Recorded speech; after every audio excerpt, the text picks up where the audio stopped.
Hey, it's me. Ladies and gentlemen, we are pleased to welcome one of America's great commentators, an author and satirist. P J ORourke has written 20 books on a variety of subjects, some hitting #1 on the New York Times Bestseller list. His newest book, which I'm holding in my hands right now, is entitled A Far Cry from the Middle, Dispatches from a Divided Land. Talk about a great title, especially perfect for the days we're in. It's my pleasure to welcome the most quoted living man in the Penguin Dictionary of Modern Humorous Quotations, a man Jimmy Buffett called an itinerant journalist, jester, and raconteur. P J ORourke, welcome to the show. Well, thank you. I'm pleased to be here. And is it feeling a little lonely out in the middle these days? Well, I've thought of myself as being from the middle more than a few times, and the thing I've noticed about being in the middle is that you're disliked by more people, just to a lesser extent. There's that. And the other thing is it makes social distancing easier because there are only about 6 of us left in the whole country, as far as I can tell. Well, congratulations on the book. Would you say that we have ever been more divided as Americans? Well, there was 1861. I think the answer is yes, we have been more divided. Bad as things are and as noisy as they seem, if you consult the internet, which I recommend against, Fort Sumter is not taking any incoming. So things. Well, of course, that also means things could get worse. That is true. There's a lot of things that you touch on in this book and some really interesting ideas. And one of them that I thought, now that's something I've never heard of, the idea that politicians should get some kind of accreditation or some type of certification. We license the people who work in nail salons. There's something like, I forget the exact number, but in like the District of Columbia, there are something like 75 different professions, ranging from beautician to orthopedic surgeon, that require some sort of license or board certification, and yet anyone can run for political office. Well, how did the idea start that politicians are particularly smart? Yeah, well, I think, we had many good fortunes in the founding of our nation. But in one respect, we had bad luck. And that is that our founding fathers were, at least the ones that we know most about, brilliant men. And I think that gave us the expectation that we would continue to have brilliant men in Congress, in the White House, in our state legislatures and governorships, an expectation which couldn't help but be disappointed simply by the odds of the thing. Another thing that you go into in the book is social media. There's a quote from the book. You say, social media polarizes our politics by allowing us all, no matter how wrong we are, to find a large, enthusiastic group of people who are even wronger. Absolutely. I mean, my feeling about social media is that whose bright idea was it to put every idiot in the world in touch with every other idiot? I mean, 30, 40 years ago, if you were going to be an idiot, you had to get a mimeograph machine and, hand out pamphlets on the street, hold one person, we should say, demonstrations, carrying a placard in front of the White House or the Capitol building and so on. It was work to be a nut. And now it's gotten really easy. It was a few years back, and I was applying for a job, and the superior... Perish the thought. Yeah, it was one of those things. The person interviewing me, the human resources person, they asked me, "Do you have a Twitter feed?" And immediately I got nervous.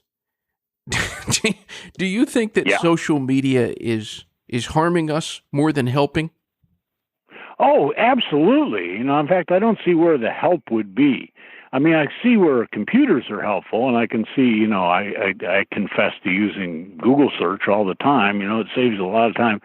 If you're trying to figure out who played Wally and Leave It to Beaver, that could take hours, if it weren't for Google. And of course, being the kind of serious journalist I am, that's the kind of thing I want to know.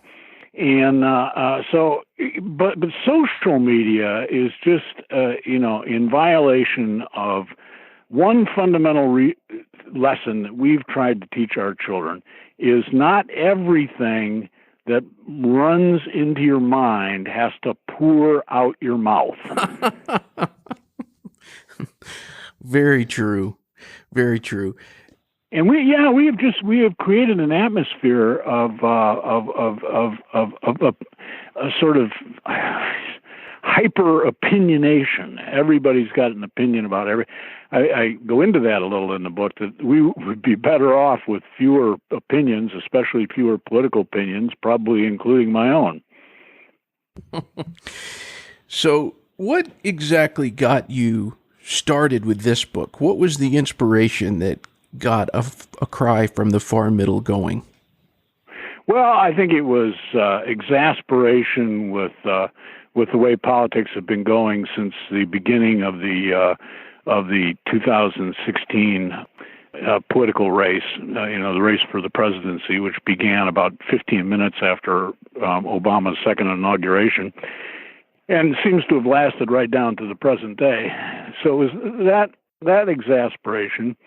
It was the fact that I am at heart a libertarian, small L libertarian, not a booster of the Libertarian Party necessarily, but libertarian in my general attitude toward things.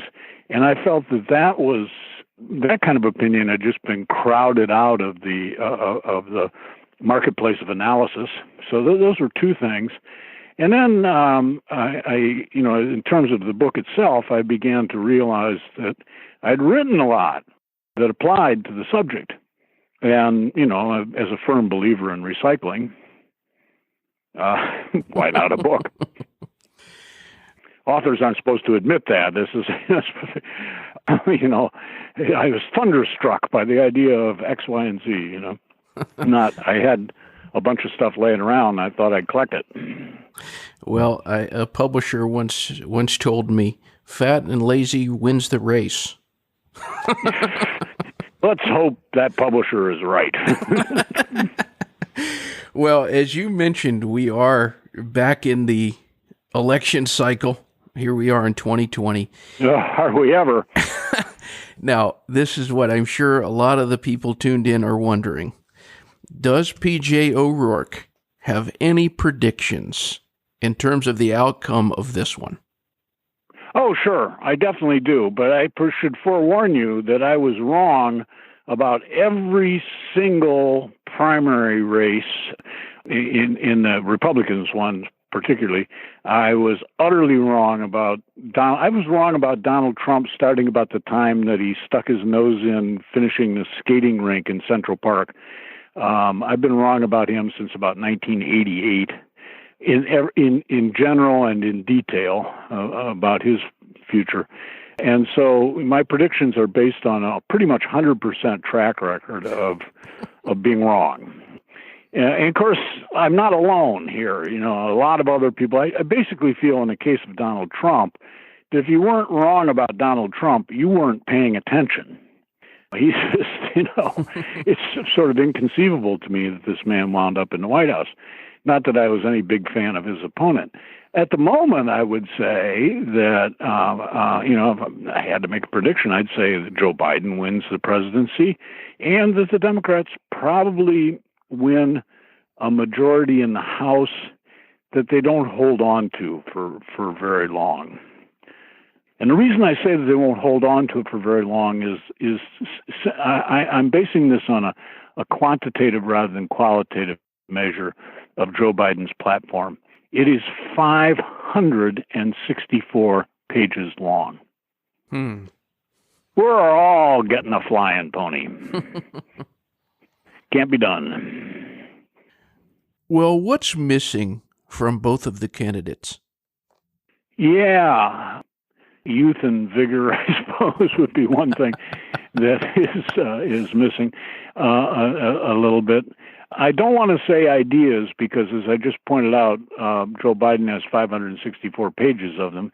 Trump, by the way, his platform is only 4 pages long, but it's like 54 bullet points, which manages to pack as much BS into 4 pages as Joe manages in 564, which is quite a feat. So, one consideration you might have the polls is, do you like your BS compressed, or do you like it full and wide and, handsome but where was I? I had a point. You were asking me. Oh, I was asking what was missing from both candidates. Oh, what was missed? What are they missing? Well, as I pointed out, it's certainly not ideas. What they're missing is an understanding that government it's a machine. It's a machine into which we pour our time and our money and our effort in the form of taxes or in the form of debt, as we see, and out of the other end of which machine we expect to see certain government goods and services. And the purpose of the machine is to run efficiently, and this would be a bonus, quietly. And neither one of these guys has any sense that government exists to serve us, to serve the people. It is something we can do most things for ourselves, but we can't do everything for ourselves. And the things that we cannot do for ourselves, I can pave the road right in front of my house, but I'm not very good at road paving. My house frontage isn't that long. It's not really going to help. So I look to the local government to pave my road, as do my neighbors. And so we pay the federal government, or we pay the local government our taxes and, get a moderately smooth surface in front of our houses. Neither of them have any sense of this sort of quiet but deeply important purpose of government. We're talking with P J ORourke. His new book, A Cry from the Far Middle, Dispatches from a Divided Land. As you say there in the subtitle, Divided Land, how do you think we can be more united and less divided? Probably by paying less attention to each other. Get out of each other's faces and leave each other alone would be my prescription. Quit putting ourselves out there on Facebook or what's up or where's up or when's up or whatever the thing, the choice of the day is, and just the 2 rules here, both for government and for individuals. I call them the Clinton rules. And the Clinton rules are mind your own business and keep your hands to yourself. Hillary, mind your own business. Bill, keep your hands to yourself. When you started saying that, I thought, that doesn't sound like a Clinton rule. It's a rule I should abide by. Well, this might seem like a cynical question, but do you think that things are going to get better? Will it get worse? I think it'll get worse before it gets better. But yes, I do think that things will get better. Well, it's very interesting about the United States is we have a lot of keel on this ship of state. We may list to the right, we may list to the left. We certainly encounter a lot of storms, but we tend to stay upright. Touch wood in saying that. From my mouth to God's ear. But, since 1776, we have managed to endure a lot of really difficult and divisive situations, and we've come through them in one piece. And so I have faith in that.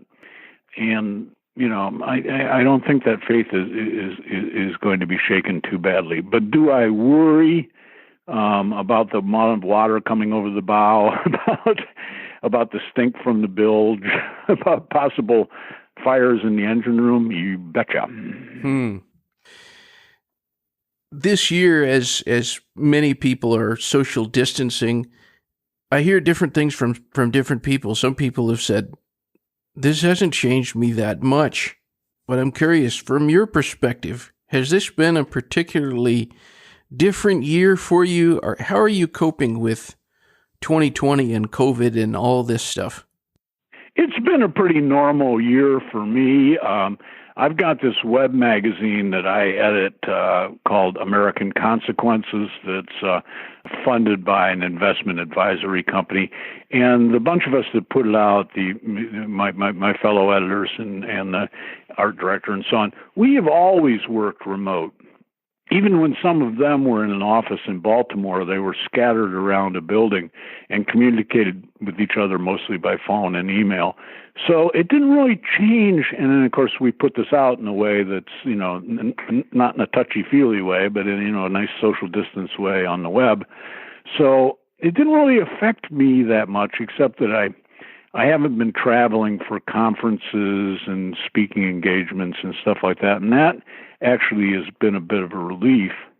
But does it complicate every little aspect of life? Yes, it just adds this little, slime scum of annoyance to every little ordinary day-to-day encounter. And then I've got 3 kids, school-age kids. I've got one who's down at the University of Texas A&M, and she is basically locked in her off-campus apartment going to all her classes online.